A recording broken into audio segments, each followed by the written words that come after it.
Welcome to Tourism Talk. I'm your host, Mary Hammond, Director of the Paducah Convention and Visitors Bureau. And my guest today is my newest friend, Josh White, with the Yeiser Art Center.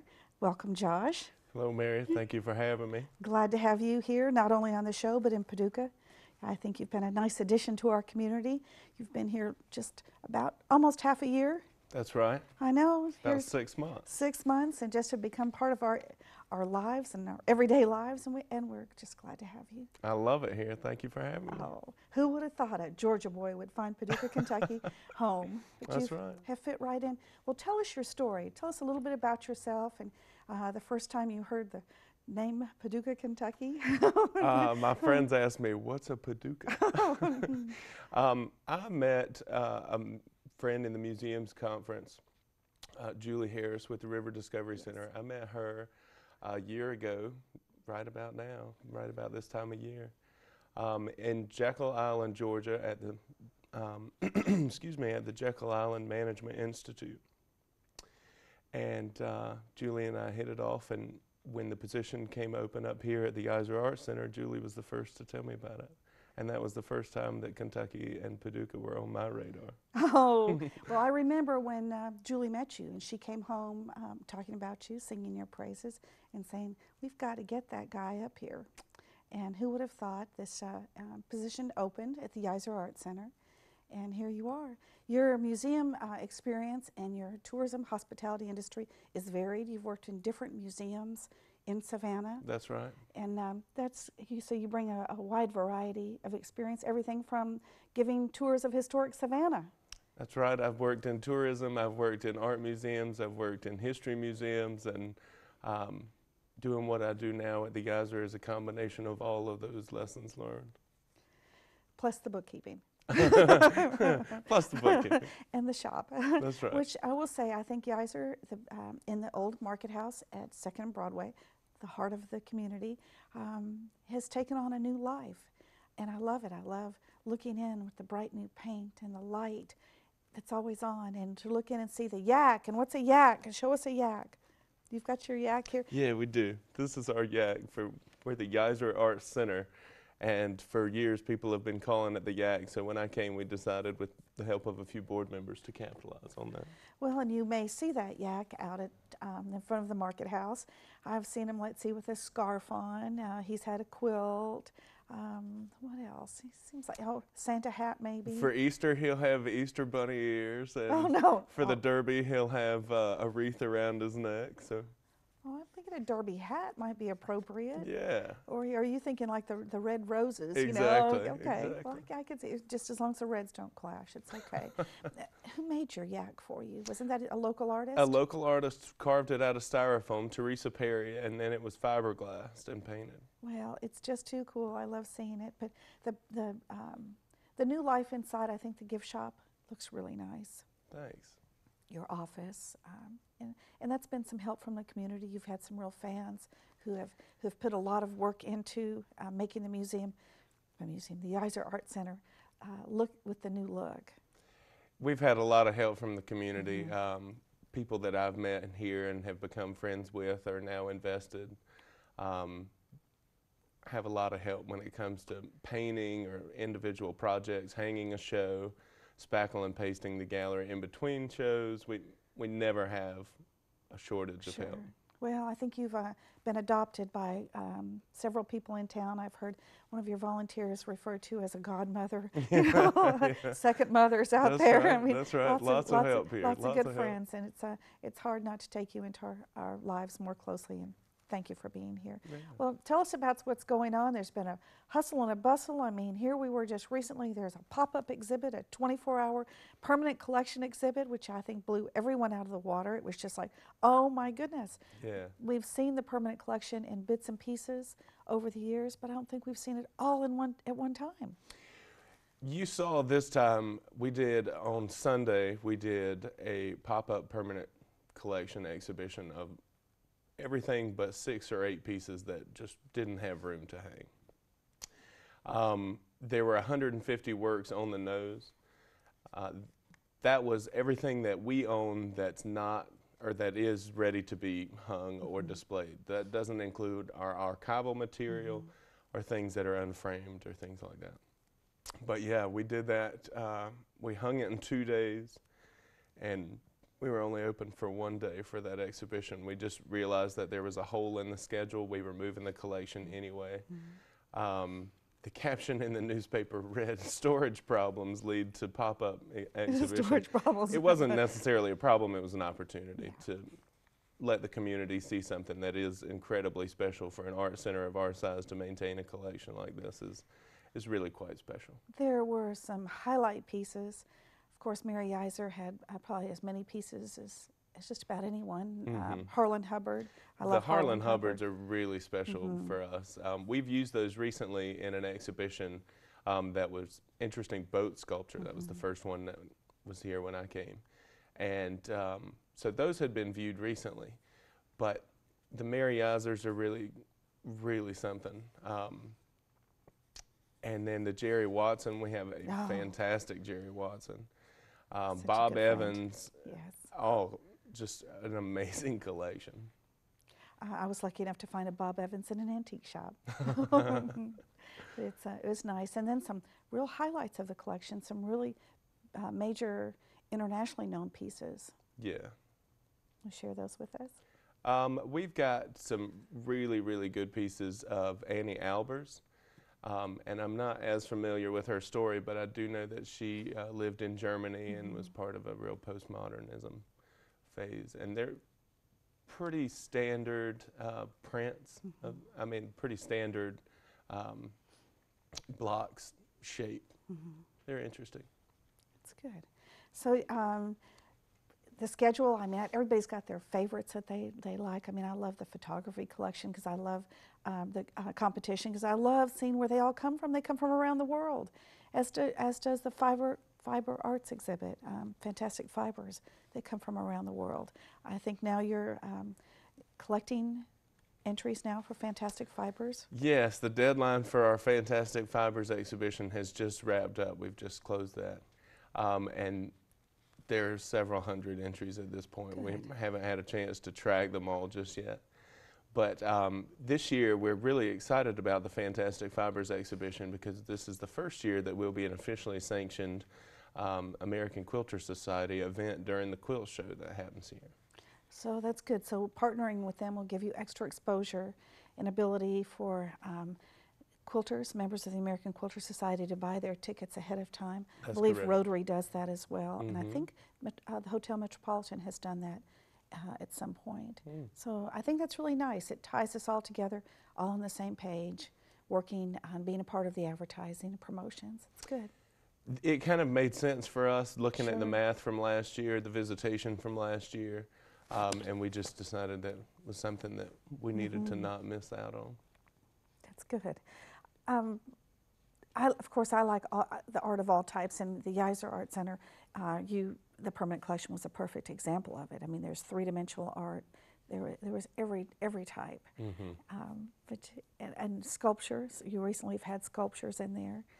We have. The permanent collection had around 10 pieces of large sculpture.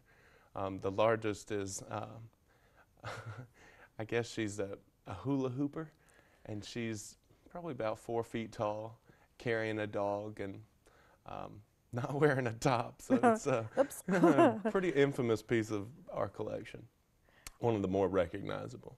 I really like the baskets, and I'd like to see us have more collaboration with things like that with the basket making association. Yeah. And I think that you will. I know that you've got open to all types of partnerships. Yeah, we're in a period of rapidly expanding our programming, and that means partnerships of all kind of different natures. Did I hear you say at Rotary that you're looking more into working with the kids, working with the schools? We are. We're especially focused on our educational programming right now. We'll be reaching out to schools specifically, meeting with principals. So if any principals are watching, do know that I'll be calling on you.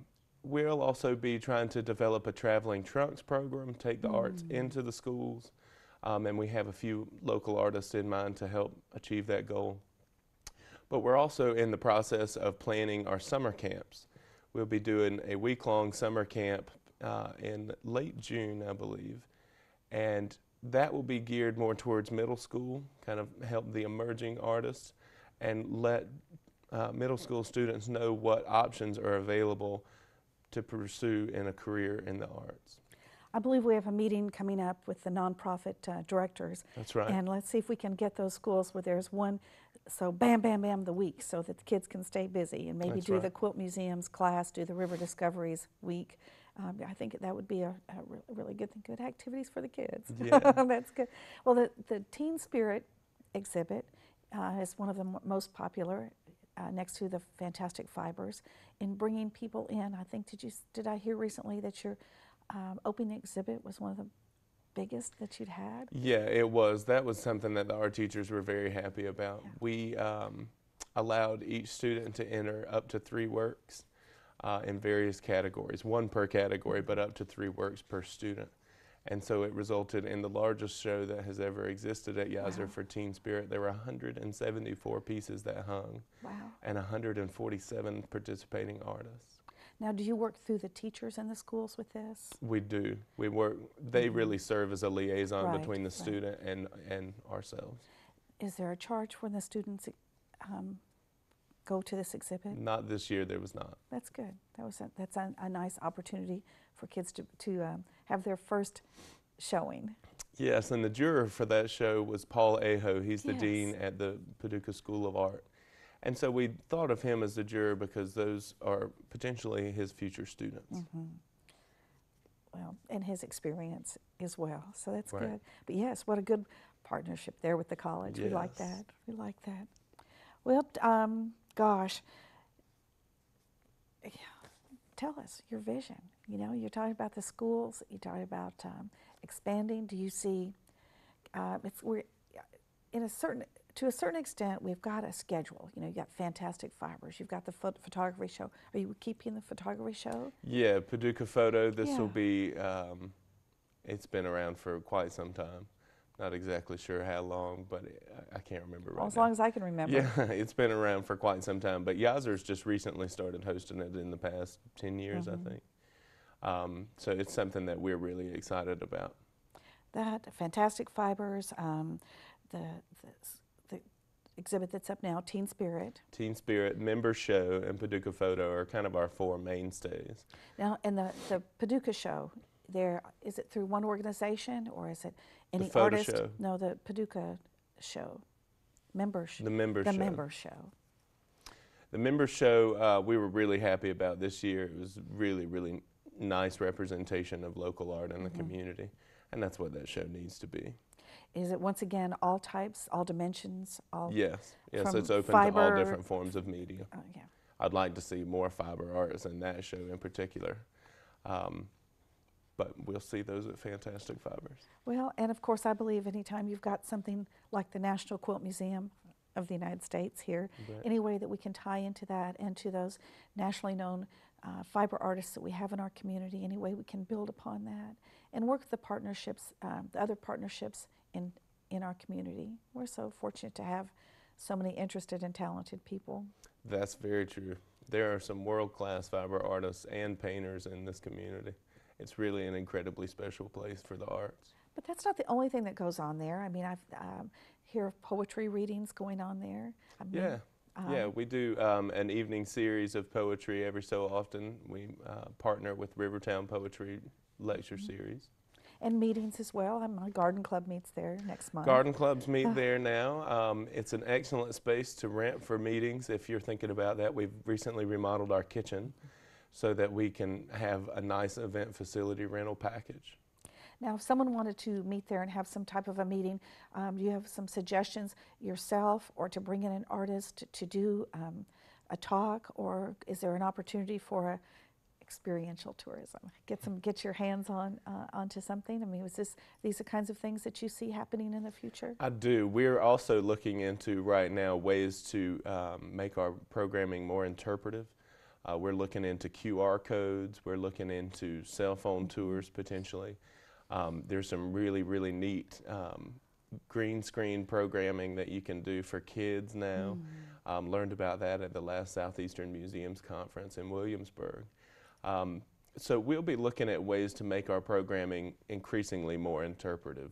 so that you'll be able to better understand what the artist's vision in the piece is. The stories behind each piece of art are what fascinate me, what inspired them. I mean, what, as a business major, what is that? You just always say, oh, it's pastel. Pastel. What's that? No, I have learned, but so many things you take for granted that you think people know, that they, what's the difference between oil and acrylic? There are a lot of people and you have the artist talks when they can, at the receptions, where they kind of explain those details and people can ask questions. But, I always know if something doesn't just happen to me. So if I'm questioning some of those things, I know other people are. Right. And we want to learn. We, as Americans, we like that brag factor. What we know that we've learned by going to the Yeiser Art Center.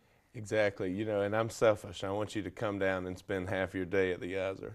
So right now, people come in, they view the artwork, they ask a few questions, and then they leave. And how do we get those patrons to stay and make it a more well-rounded experience? And that's the direction that we're trying to move in. You have room for lunch? Bring our brown bag lunch and sit and talk to you and learn about them. But we're thinking about things like that too. That's good. That's good. I think the gift shop looks better than I ever remember it looking.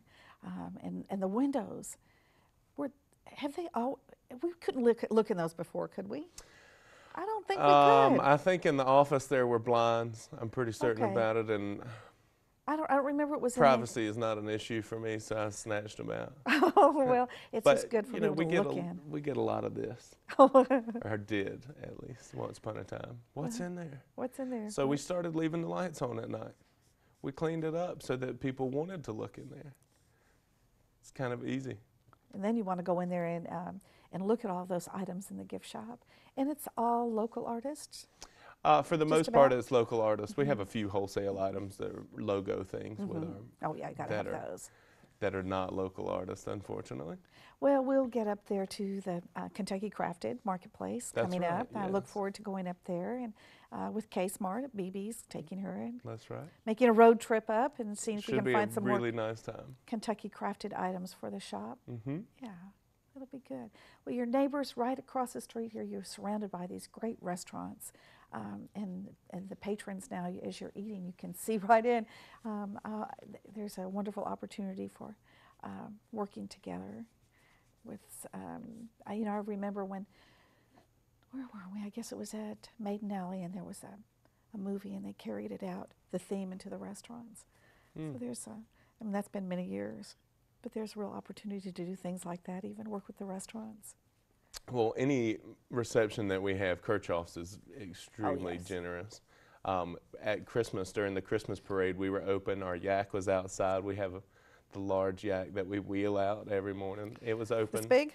Exactly. This big. Yeah, it's about 4 feet, maybe even 5 feet tall, and it's about at least 5 feet long. One of my favorite T-shirts right now is the Kirchhoff's T-shirt. It says "Eat Art." So there's all types of art out there. That's right. Well, and we have people in this town who are really know how to work the edible art. There's a lot of different directions to go with this. That's right. Now, this year being your first year here, also was the first year we had the steamboats return to town. Did you find that the people roaming the streets off the boats were coming in to see you at Yeiser? Oh yeah, I thought that was the norm. Well, I'm making conversation here, Josh. Yeah, we have a heavy amount during the season of riverboat traffic patrons. Yeah. Well, and they like to take something home that is from the area, something that reminds them of this trip, and you have plenty of those items in the gift shop. That's right, yeah. Michael Taro is one of the artists that's represented in our gallery store, and he does really interesting ceramic plates that say Paducah on them. And so we sell those quite well, and hopefully they'll be buying Yeiser Art Center things too. Well, I've bought my share of scarves in there, so yes, the scarves are nice. But yeah, I think that it's a nice selection, and they're all types of prices available in there. So. Yeah, we have original works of art of all different kinds. We have paintings, we have pottery. Some of the best potters I've ever known are right here in this town.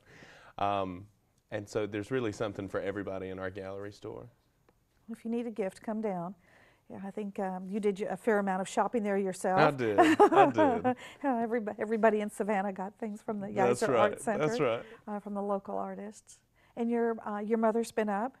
She got the seal of approval. That's right. My family came up for my birthday in late August, and they were inducted into Paducah culture. They enjoyed it.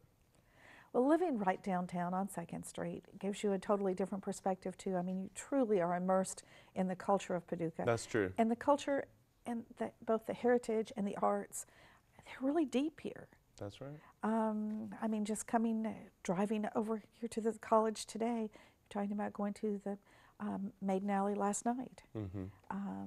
And can walk. And can walk. But you're seeing films that, I mean, Landy just got back from Sundance Film Festival. That's right. And she'll bring those films here very soon. I have friends in Nashville. When I say that we have the same thing happening at the Belcourt Theater there at Vanderbilt. We have the same things happening. They're like, really? In Paducah? Mm-hmm. But yes, we do. We have the same types of shows that are showing at TPAC, that are showing at the Carson Center.